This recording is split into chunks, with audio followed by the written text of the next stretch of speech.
अभिनंदन करता हूं। और जैसा कि हम हर बार लगातार इस 15 दिनों में एक बात उठाते रहे हैं कि छत्तीसगढ़ में भूपेश बघेल लगातार अपना वर्चस्व आदिवासी क्षेत्रों में भी खो रहे हैं और पूरे प्रदेश में खो रहे हैं, और वर्चस्व की लड़ाई के लिए राजनीतिक हत्याएं तक हो रही है।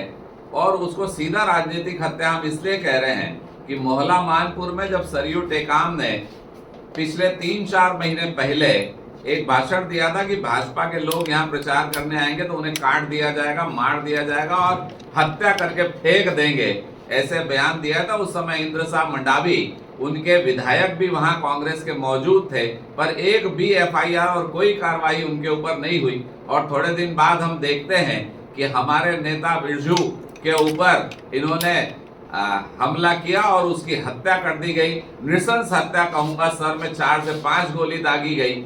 हम आरोप लगाते रहे ये राजनीतिक हत्या है, पर सरकार का कोई बयान नहीं आया। और दूसरे तीसरे दिन नक्सलियों ने जो पर्चा फेंका, पर्चे में स्पष्ट रूप से कहा कि हम मना करते थे कि राजनीतिक प्रचार प्रसार मत करो, इसकी सजा इसे दी गई है। तो भाजपा के लोग राजनीतिक प्रचार प्रसार करते हैं तो हत्या होगी, कांग्रेस और अन्य पार्टी के लोग अगर प्रचार प्रसार करते हैं तो उनको सुरक्षा दी जाएगी क्या? नक्सलवाद इसीलिए छत्तीसगढ़ में पनप रहा है कि कहीं ना कहीं वो भाजपा के लोगों को टारगेट कर रहे हैं। पहले भी 5-6 हमारे साथियों की बस्तर में हत्या हुई और नक्सलियों ने पर्चा फेंक कर ये बात सिद्ध कर दी कि कहीं ना कहीं ये कांग्रेस की सरकार भारतीय जनता पार्टी के कार्यकर्ताओं को निशाना बने, इसके लिए नक्सलवादियों पर और ऐसा भाषण देने वालों पर कोई कार्रवाई नहीं कर रही है।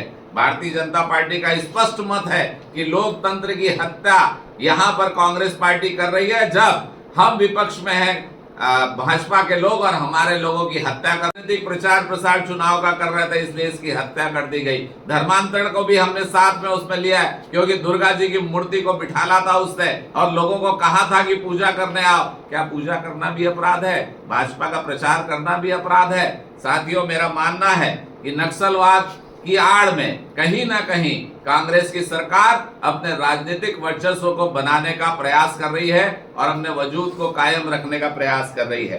दूसरा विषय है कि ये अपराध के साथ चलने वाली ये सरकार, जब इनके 2-2 विधायकों पर चार्जशीट ईडी ने डाल दी है और देवेंद्र यादव को पुनः टिकट दिया गया है, कृष्णदेव राय जी से आज तक इस्तीफा नहीं लिया गया।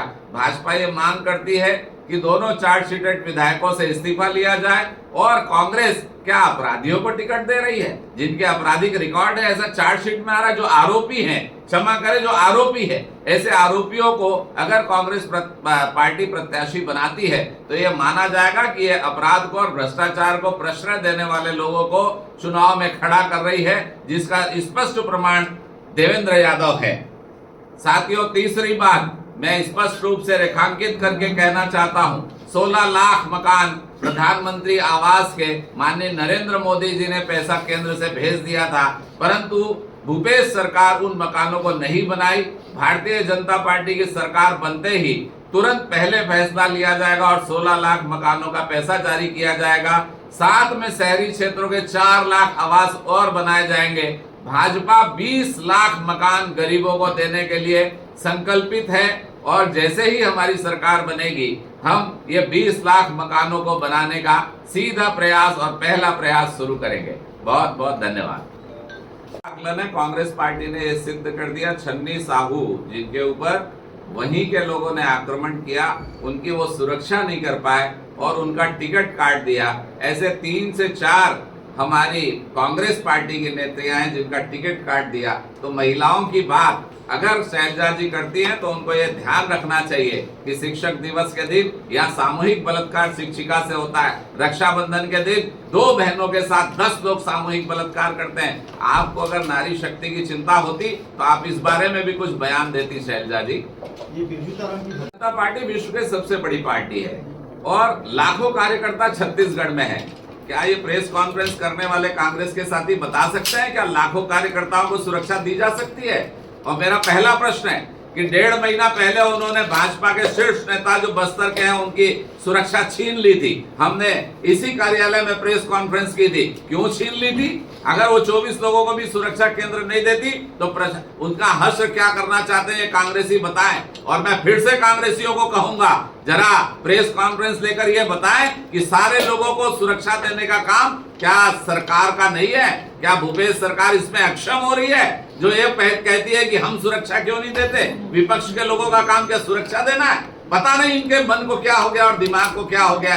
शायद सत्ता के नशे में इनका दिमाग राजनीतिक रूप से दिवालिया हो गया। कहता हूं, पूरे ऊर्जा और उमंग के साथ कहता हूं कि भारतीय जनता पार्टी का जो घोषणा पत्र है किसान भाइयों के हित में होगा। वो आत्मनिर्भर बने, वो स्वावलंबी बने और कर्ज में फिर से कर्ज के जाल में ना फंसे, ऐसा घोषणा पत्र होगा। और कांग्रेस पार्टी से हमारा घोषणा पत्र 21 ही होगा, थोड़ा इंतजार कीजिए। ये 20% महिलाओं को जो प्रत्याशी बनाया गया कांग्रेस पार्टी के